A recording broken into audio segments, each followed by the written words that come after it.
nos parar. Esta foi uma frase proferida ontem, durante as manifestações que aconteceram aqui no Brasil. Manifestações estas que ganharam repercussão internacional. O próprio jornal La Nación e El País Uruguai trataram desse tema, dizendo que milhares de pessoas foram às ruas com duros ataques contra Luiz Inácio Lula da Silva. Inclusive, né, entoaram o coro, né, que o Lula tanto detesta, né? Lula, seu lugar é... Vocês sabem do que eu estou falando. Essa frase que eu disse para vocês foi entoada por um deputado que disse que a política virou um verdadeiro campo de batalha. Mas será que essa frase desse político está errada? Nós vamos entender isso. O Lula, ontem, fez declarações que são consideradas derrota de guerra pelo próprio Donald Trump. E aí, gente, eu preciso falar para vocês, quando eu levanto a bandeira de que nós estamos caminhando, né, por caminhos tortuosos demais, vocês acham que eu estou exagerando. Ontem, só para você ter noção, o Lula assumiu, com todas as letras, que o partido o pressiona para implantar o socialismo, que é o que o partido dele espera por parte dele, os partidos de esquerda. E aí, ontem, o líder do partido do Lula, o vencedor, né, o novo presidente do partido, disparou contra o Trump, disse que o Trump é o maior fascista do século XXI. Agora, imagina como que ele vai encarar isso. Agora, foram dias de protestos e o Lula defendeu reeleição, a volta de condenados políticos e disse que a eleição ele já entrou para ganhar de novo. Ele vai ter vitória em 2026. Vitória como? Se a popularidade dele continua em baixa. Nós vamos falar sobre isso. E aí, o golpe tá aí, cai quem quer, né? Adivinha? Se o Lula não ganha, o Alckmin ganha. Será mesmo que o Alckmin tem potencial para ganhar? E aí, por falar em golpe, tá aí? O golpe foi os Estados Unidos agora que foi acusado. O Lula, nada mais, nada menos, disse que os Estados Unidos deu um golpe contra o Brasil no caso da presidente Dilma Rousseff. E disse que não vai desistir de trocar o dólar. O Donald Trump já considerou que perder o dólar seria uma derrota de guerra e que ele não vai admitir nenhum país sequer fazer uma ameaça desse porte contra os Estados Unidos. Quando eu digo que a boca do Lula vai levar gente para as trincheiras, ou pior, para as valas de uma guerra, eu não estou exagerando. Não estou mesmo. Então, vamos entender tudo isso que está acontecendo. Hoje, dia 4 de agosto, esse é o nosso primeiro editorial do dia. Ontem eu fiquei sem editorial para vocês, ontem eu estava muito cansado. E vamos lá, né? Vamos entender tudo que está acontecendo. Obrigado pela sua confiança, pela sua credibilidade e bora de matéria. É o seguinte, pessoal, ontem foi dia de manifestação. O El País Uruguai colocou a seguinte publicação: milhares de pessoas saíram às ruas do Brasil para apoiar Bolsonaro, com duros ataques a Lula da Silva. Ou seja, a matéria do El País Uruguai retratou muito bem que foram milhares, foram muitas pessoas que tomaram as ruas no Brasil no domingo e foi uma prova de fogo, um teste, porque essa manifestação foi em prol de Bolsonaro, que estava proibido de participar de manifestações graças a uma decisão absurda do próprio ministro Alexandre de Moraes, que colocou uma tornozeleira em Bolsonaro.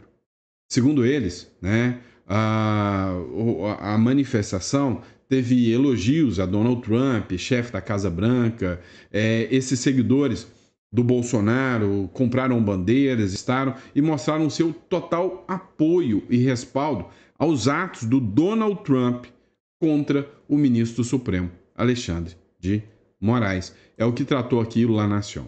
Agora, foi muita gente em vários lugares do mundo, né, do Brasil. Aqui é a ponte que liga Vila Velha, ali no Espírito Santo.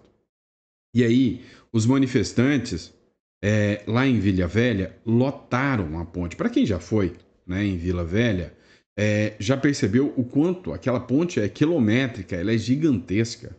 E aí você vê que a ponte ficou tomada de pessoas, lotada de pessoas. E aí, essa mídia mequetrefe, mau caráter, veio dizer que não, as manifestações foram pequenas. Eu quero ver o Lula, eu quero ver alguém de esquerda, eu quero ver o PT minimamente chegar perto disso aqui. Dá uma olhada aqui a quantidade de pessoas que estiveram, né, nesse ato em Vila Velha, lá no Espírito Santo. Então, assim, é muita gente que participou destas manifestações. Foi algo realmente gigantesco, né, pessoal? Então, assim, não se deixe enganar pela mídia. Outra imagem que circulou foi essa imagem aqui publicada pelo Gil Diniz, deputado, né? Paulista lotado em ato contra Moraes e a favor da liberdade. Assustou, tá? A própria Globo assustou, né, com a quantidade, com a repercussão e a quantidade de gente. Não deu para militância de USP aqui falar, não tinha ninguém. Não, o evento foi grande, né? Sabe, os eventos da direita não estavam sendo tão grandes assim. Por quê? Há um temor, há um medo que não existe em democracias. Né? Um medo de que se você for para as ruas, você pode ser preso, você vai ser atingido. O que ninguém contava, o que ninguém falava, é que chegaria um certo homem laranja, o Donald Trump, e uma lei magnífica. E agora, com essa lei magnífica, as pessoas estão começando a ter coragem de novo de se manifestar. Aqui, ó, em Salvador também, manifestantes marcaram presença lá no Farol da Barra, ou seja, foi no Brasil inteiro, em Brasília teve, em São Paulo teve, no Rio teve, em Salvador, ou seja, não foi um ato da Paulista, foi um ato gigante, né? Um verdadeiro carnaval da democracia, ou seja, foi realmente um evento, né, que marca a existência ainda de democracia. A democracia ainda respira aqui no Brasil. E aí é óbvio, né? Tem aquela provocação de sempre. Bolsonaristas mostram cartões Mastercard para provocar Moraes. Outra coisa que eu percebi foram nos comentários. Ontem eu juro para vocês que eu quis me afastar de política. Ontem eu nem olhei as manifestações, eu não queria, tá? Eu cheguei a um nível de exaustão. E aí ontem eu realmente não quis, tá? Quis parar, ficar com a família, tomar uma cervejinha e descansar, porque eu tava precisando, né? E aí eles estão ironizando o ministro Alexandre de Moraes, né? Por causa da lei Magnífica. Então todo mundo foi com seus cartões, né, Mastercard, ou seja, uma bandeira americana, né, que o Alexandre de Moraes, né, não poderia usar após a lei Magnífica. E aí, para encerrar, é clássico.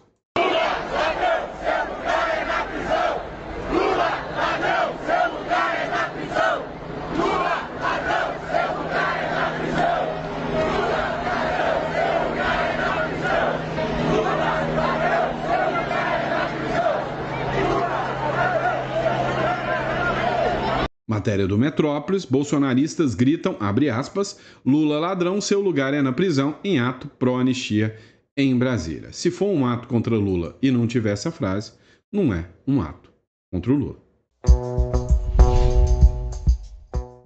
Mas vamos lá, talvez a frase mais marcante das manifestações, ontem teve discurso do Nicolas Ferreira, entre outros, mas a gente precisa abrir uma aspas bem grande para o Marco Feliciano. Estamos em guerra e nada pode nos parar, diz Feliciano na Avenida Paulista. Em discurso que aconteceu ontem, o deputado federal Marco Feliciano declarou e elencou como inimigos dessa guerra o PT, o Supremo Tribunal Federal e a mídia vendida. Alguém tem questionamentos que o campo político se tornou um verdadeiro campo minado, um campo de guerra? O problema é que só um lado está sendo fuzilado nessa história aqui. Abre aspas. Não é só na Paulista. É o Brasil inteiro reunido. Estamos em guerra e nada pode nos parar, disse o deputado. Estamos diante de guerreiro, pessoas que não têm medo de enfrentar nem mesmo a morte, acrescentou o Marco Feliciano.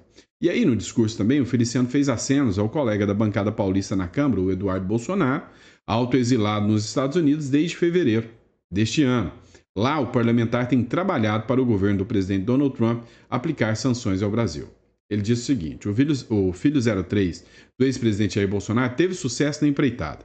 Em 9 de julho, o governo americano anunciou a taxação de 50% sobre os produtos brasileiros exportados aos Estados Unidos. Isso aqui, se é uma fala do Metrópolis, eu vejo como uma fala fora do contexto, né, inverídica.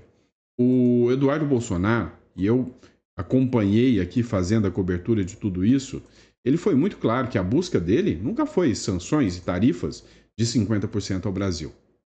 Todo mundo percebeu e viu que a busca dele era a aplicação da Lei Magnitsky ao ministro Alexandre de Moraes. A tarifa não acontece por causa do Bolsonaro e nem do Eduardo Bolsonaro. Acontece por culpa do Lula. E aí, qualquer jornal que fala o contrário está usando de um mau caratismo sem precedentes.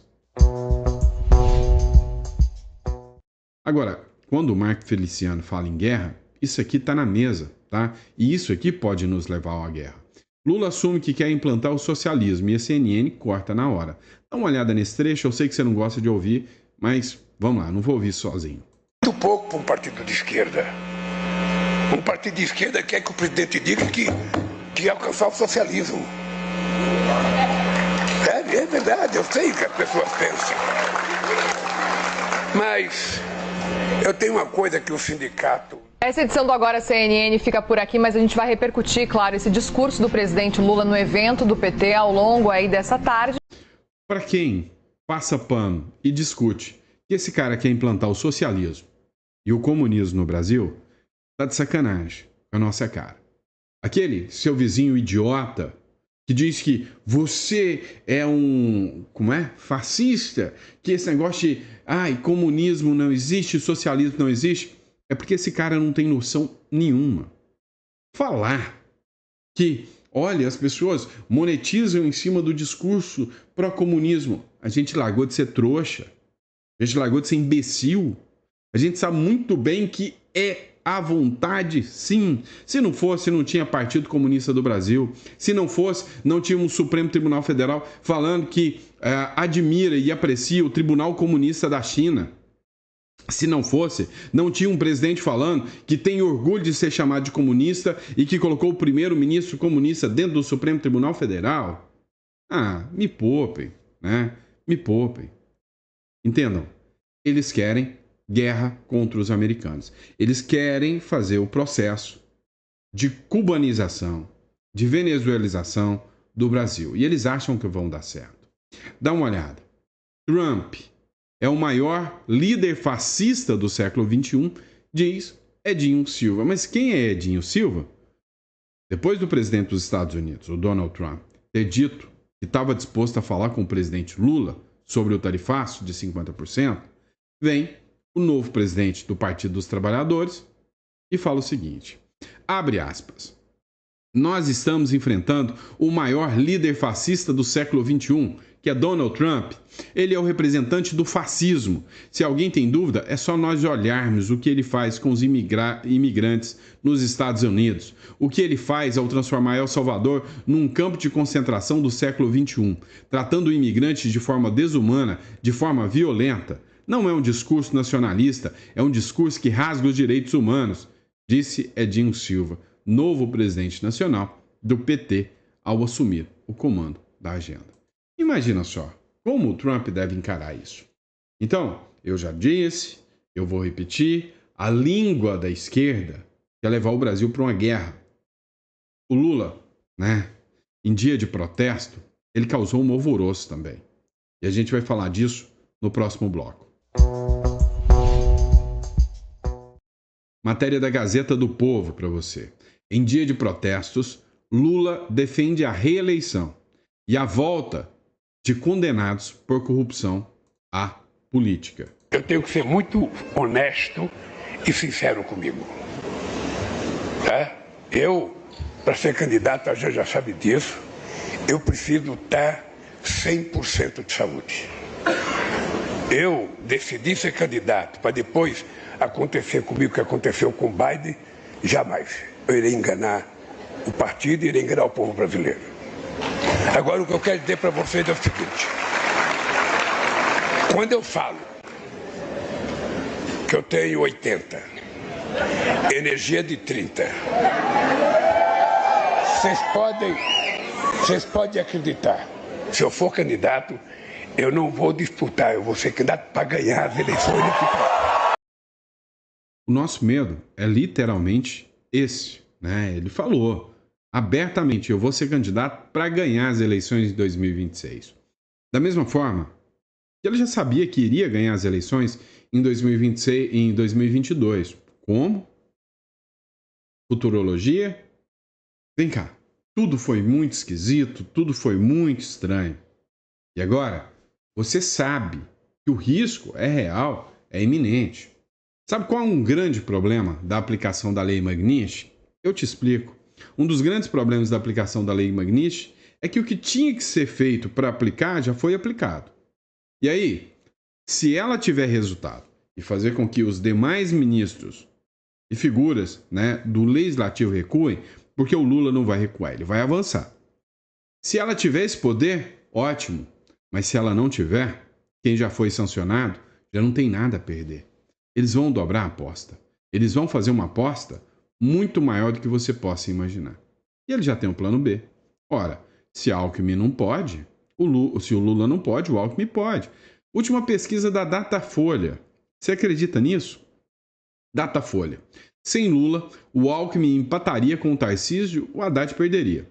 Uma nova rodada de pesquisas da Datafolha sobre intenções de voto para as eleições de 2026 mostrou que, em um cenário sem o presidente Luiz Inácio Lula da Silva na disputa, o vice-presidente Geraldo Alckmin empataria com o atual governador de São Paulo, Tarcísio de Freitas, no primeiro e no segundo turno. O levantamento também verificou que o ministro da Fazenda empataria com o Tarcísio no primeiro turno, mas perderia no segundo. Meu amigo, esse joguinho de cartas marcadas, esse 51%, 50, alguma coisa por cento, a gente já viu esse filme. Agora, 2026, eles querem ficar. Não tenho dúvida disso. O problema é o que vai sobrar para eles governarem. Quando eu falo que as falas do Lula vão nos levar ao caos, vocês falam que eu sou alarmista. Próximo bloco, eu quero mostrar uma coisa para vocês que me assusta. E se você, literalmente, tem medo do Brasil ir para o lado errado, vai te assustar também. Vocês sabem que o Donald Trump não é um cara de brincadeira. Vocês sabem que o Donald Trump não é um cara de meias palavras. Ele faz, ele age. Pois é, o Lula ontem fez duas coisas.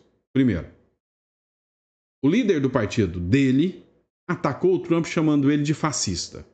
Depois, o Lula chamou o Trump de golpista.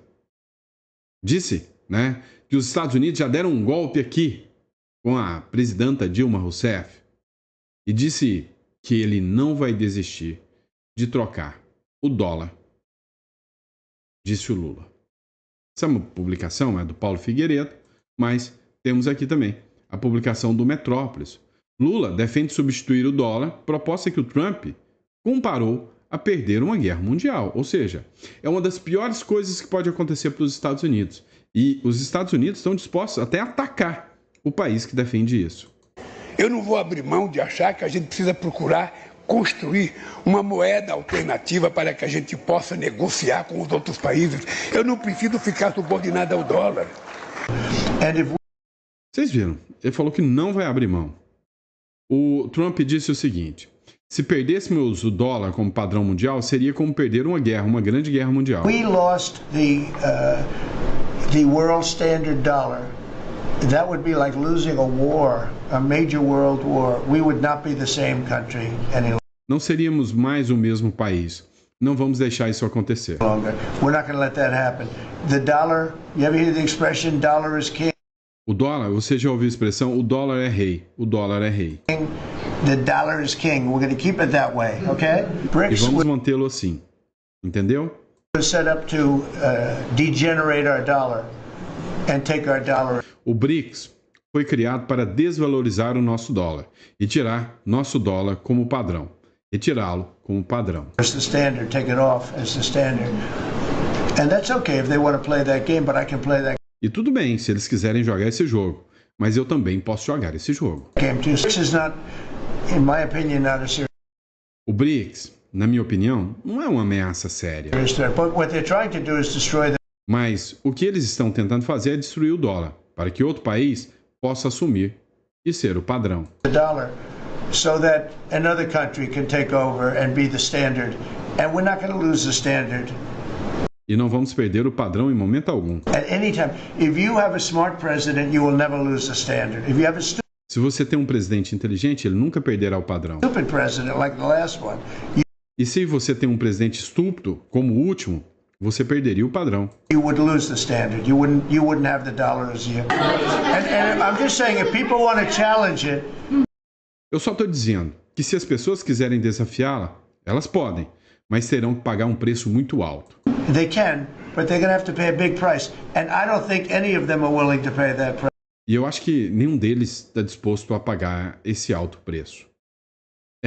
O Donald Trump errou. Tem um estúpido que está tentando pagar esse alto preço. O problema é que esse estúpido vai fazer com que as pessoas é que sofram as consequências. Eu estou errado quando eu digo para vocês que vocês, sabe, podem ter um impacto gigantesco. Que os investidores podem ter um impacto gigantesco. E que o Brasil escala para ser uma ameaça aos Estados Unidos, e é isso que eles querem. Só que o Trump não vai encarar o Brasil como uma Venezuela, como uma Cuba. Deixa acontecer. Ele vai encarar o Brasil muito mais como um Irã, como um país que o Trump não vai deixar passar barato.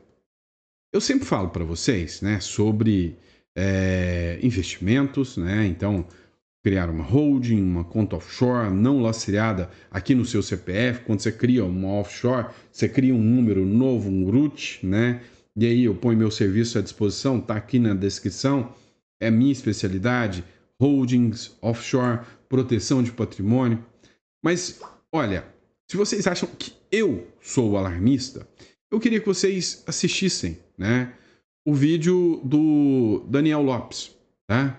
Eu queria que vocês ouvissem o que ele tem a nos dizer. A pergunta que todo mundo está me fazendo é: você acha que pode acontecer igual aconteceu quando pegaram a poupança de todo mundo, no início dos anos 90? Você acha que a gente pode perder o nosso dinheiro que está no banco? Então, a grande pergunta desse momento que tem me preocupado e que deveria ser motivo da sua atenção é a seguinte: qual é a chance do brasileiro perder o seu dinheiro caso o banco onde ele guarda o seu patrimônio seja sancionado, seja obrigado a obedecer às leis brasileiras e não consiga escapar de uma punição norte-americana? Isso aqui é altamente sério, é altamente preocupante. Vocês estão vendo que eu não sou o único mais a falar sobre esse risco que nós temos.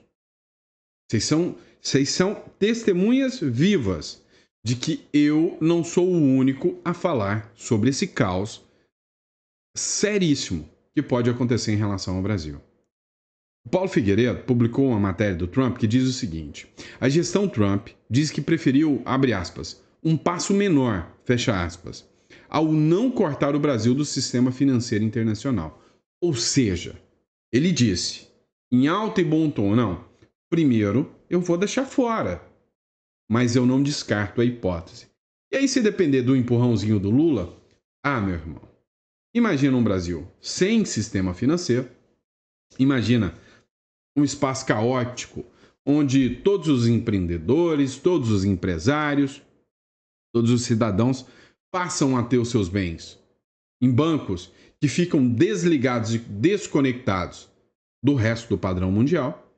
E aí eu vou te contar que o seu real, se você tem ele em dinheiro embaixo do colchão, vai servir para limpar o bumbum, porque não vai ter serventia para mais nada.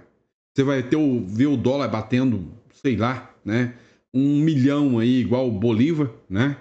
Olha, é muito mais preocupante do que você imagina. É muito mais preocupante do que você imagina. O Paulo Figueiredo escreveu o seguinte: a gestão Trump diz que preferiu um passo menor ao não cortar o Brasil do sistema financeiro internacional. O representante comercial Jamieson Green afirma que tarifa de 50% não é fora do comum e que Trump optou por medida mais leve, Greer diz que as tarifas são mais leves que as sanções, pois permitem comércio apenas com taxa adicional. Representante justifica a tarifa de 40% com base na lei IEPA, por ver lawfare, né, e uso indevido da democracia no Brasil. Trump poderia ter ido muito mais longe, cortando o país do sistema financeiro internacional. Meu amigo, vem cá. Quando eu falo para você que muitos venezuelanos viram acontecer, viram andar, viram tudo e andando, e de repente, se deram conta e já estavam num regime. Será que se tivesse alguém para avisá-los antes, muitos desses não estariam na mira? Olha, não sou eu que estou falando. Você viu o que o Daniel Lopes falou, você viu o que o Paulo Figueiredo... Agora, se você acha que esses são só imbecis, que não têm entendimento do que está acontecendo, que o Paulo Figueiredo não é um grande articulador político, e aí, se você acredita isso, você está muito errado, que o Daniel Lopes não é um grande, né, analista geopolítico, meu amigo, tu sabe, né, onde você está pisando. Essa é a verdade. Agora, olha aqui, matéria do Poder 360. Impeachment. Seria o caminho? Talvez sim, é bem provável. Mas não é só o Alexandre de Moraes. Vocês precisam entender que muita gente está falando, mas é por causa do Bolsonaro. Está errado. Quem acha que é por causa do Bolsonaro, está errado. É um combo de coisas. O Bolsonaro é uma pecinha-chave nesse quebra-cabeça, nessa engrenagem nefasta que se tornou a política brasileira. O Bolsonaro, o BRICS, navios iranianos, o ataque ao dólar, a implantação do socialismo no Brasil, a perpetuação no poder, a corrupção endêmica. Tudo isso é coisa que aqui no Brasil é grande. Olha essa matéria do Poder 360. 14 senadores à base de Lula são a favor do impeachment de Moraes. Congressistas de partidos que integram a esplanada do presidente. Levantamento é do votosenadores.com.br, ou seja, um site, né, que foi montado aqui para ver quem é a favor e quem é contra o impeachment do ministro do Supremo, Alexandre de Moraes, né? E aí o deputado Nicolas Ferreira compartilhou no seu perfil do X o placar atualizado dos votos dos senadores favoráveis e contrários ao pedido de impeachment do ministro do STF, Alexandre de Moraes, alvo de sanções do governo dos Estados Unidos. Os dados do site votosenadores.com.br mostram que 34 senadores vão a favor do impeachment e 19 são contra. Não tem nem a maioria. Nem a maioria. Seriam 41. Né? São 34. E aí, é um voto qualificado, né? O voto do impeachment dos ministros do Supremo Tribunal Federal, né? E aí, outra matéria que a gente envolve ainda sobre o ministro Alexandre de Moraes, que aí é para justificar a primeira matéria de que teve mais gente na rua. Eu senti mais gente na rua agora do que no último evento que o Bolsonaro chamou, por causa disso aqui, ó. Nova decisão de Moraes sobre Constantino gera uma teoria na direita, a teoria magnística. O que seria a teoria magnística? A teoria magnística é que quando você implementa sanções, há uma tendência de recuo. A nova decisão do Alexandre de Moraes sobre as redes sociais do comunicador bolsonarista Rodrigo Constantino resultou no surgimento de uma teoria da direita. O ministro acolheu o recurso da defesa do jornalista e determinou o desbloqueio dos perfis do jornalista em todas as plataformas digitais. Efeito magnístico? Moraes acaba de determinar o desbloqueio de todas as redes sociais do Constantino.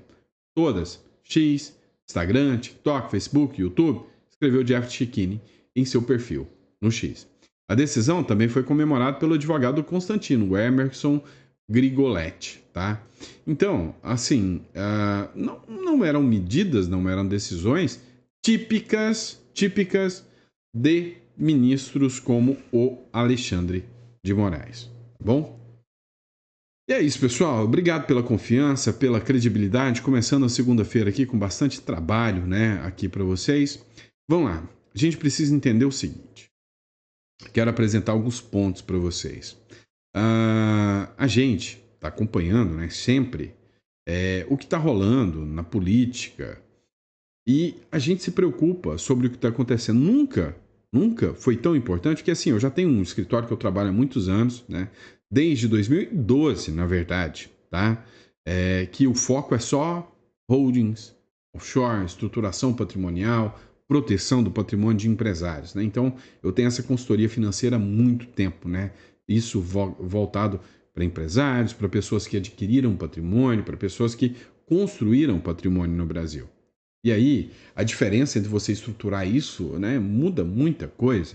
Como, por exemplo, às vezes você paga altíssimos impostos por não saber a regra clara. Vou dar um exemplo claro. Você tem um imóvel que você vai comprar e você tem esse imóvel há muito tempo, você vai pagar altíssimo ganho de capital.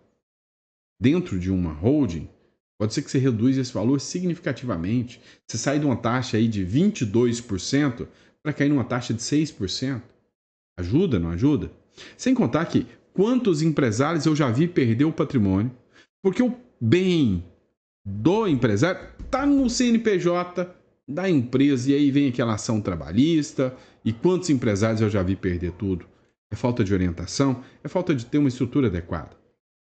Se isso é justo para você, clique aqui no comentário e entre em contato que eu vou fazer questão de te atender, eu e minha equipe vamos te atender, né, para você que tem um patrimônio, para você que é empresário, entender as regras da proteção patrimonial e da reestruturação através da internacionalização, tá bom?